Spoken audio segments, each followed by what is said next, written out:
Iran में किस तरह की हुकूमत हो वो ईरान के लोगों ने तय करना है। जिस तरह अमेरिका के लोग तय करते हैं कि उनका राष्ट्रपति कौन होगा, इजराइल के लोग तय करते हैं कि उनकी हुकूमत किसके हाथ में होगी, भारत के लोग तय करते हैं कि भारत का प्रधानमंत्री कौन होगा। इसी तरह ईरान के लोगों को अपनी हुकूमत के बारे में खुद फैसला करना चाहिए। बाहर से ताकत का इस्तेमाल और ताकत का मुजाहिरा करके बमबारी करके हुकूमतें बदलना किसी भी अंतर्राष्ट्रीय कानून इस बात की इजाजत नहीं देती। और जिस तरह बेरहमी से पहले तो ईरान के जो सुप्रीम लीडर हैं उनकी हत्या की गई, उसके साथ साथ उनके परिवार के लोगों को मारा गया। मुझे बताइए ना, किस कानून ने अमेरिका या इजराइल को इस चीज की इजाजत दी? फिर तो जो रूस ने किया यूक्रेन में वो भी सही है, जो बाकी मुल्क करते हैं वो भी सही है। कल को अगर भारत ने चाहा और किसी पड़ोसी मुल्क के अंदर घुस गए वो भी सही होगा। मैं सबसे पहले तो ईरान के लोगों के साथ हमदर्दी का इजहार करता हूं। उस हमले की निंदा करता हूं, लेकिन उसके साथ साथ जम्मू कश्मीर में अपने लोगों से मैं गुजारिश और अपील करता हूं कि मेहरबानी करके हालात को बिगड़ने ना दें।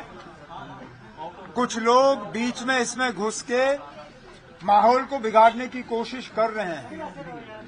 कुछ जगहों से इस तरह की घटनाओं की खबरें आनी शुरू हो गई हैं। मैं नहीं चाहता हूं कि यहां पुलिस के तरफ से या सेंट्रल पैरामिलिट्री फोर्सेस के तरफ से कहीं ताकत का गलत इस्तेमाल हुआ और लोग जख्मी हुए या खुदा ना खास्ता किसी की डेथ हुई तो वो बड़े अफसोस की बात होगी।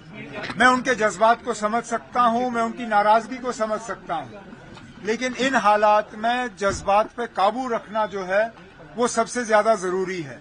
तो मेरे तरफ से उन सबसे और उनके जो लीडरान हैं, मजहबी लीडरों से मोतबाना गुजारिश होगी कि बेशक आप अपने गुस्से और नाराजगी का जो इजहार करना चाहते हैं, अपने दुख और दर्द का इजहार करना चाहते हैं, आप करिए, लेकिन कानून को जो है हाथ में मत लीजिए। जहां तक अब हमने बहुत ही एक करीबी रास्ता रखा मिनिस्ट्री ऑफ एक्सटर्नल अफेयर्स के साथ। ज्यादातर जो हमारे स्टूडेंट्स या बाकी लोग ईरान में हैं उनको सेफर एरियाज तक शिफ्ट किया गया है। कुछ अस्पतालों में जो हमारे फाइनल ईयर के स्टूडेंट्स हैं वो वहां से निकलना जो है मंजूर वो उस बात पे मंजूर नहीं हो रहे हैं।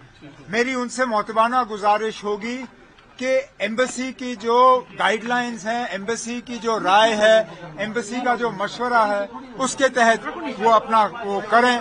अगर एम्बेसी कहती है कि उनको सेफर एरियाज जाना चाहिए या फिलहाल ईरान छोड़ना चाहिए, मुझे लगता है उनको एम्बेसी की बात जो है वो माननी चाहिए। उन्होंने कटाक्ष किया आपके। जब आप सेलिब्रेट करते हैं लाल चौक पर तो अच्छी बात है, लेकिन आप लाल चौक पर रिस्ट्रिक्शन इम्पोज कर रहे हैं जब वो मौन कर रहे हैं क्लॉज को, तो आप कैसे देखते हैं कि रिस्ट्रिक्शन? मैं खुद मानता हूं कि अगर सेलिब्रेशन की इजाजत है तो फिर मॉर्निंग की भी इजाजत होनी चाहिए, लेकिन बदकिस्मती से इसमें वो लोग भी घुस गए हैं जो कानून को अपने हाथ में ले रहे हैं। अब कल से खबरें आ रही हैं कि कुछ जगहों में पथराव हुआ, एक आध जगह पे एक डीएसपी पुलिस की उसको पीटने की कोशिश की गई। इन चीजों से जो है फिर हुकूमत जो है वो ज्यादा जो है सख्त इकदाम उठाती हैं।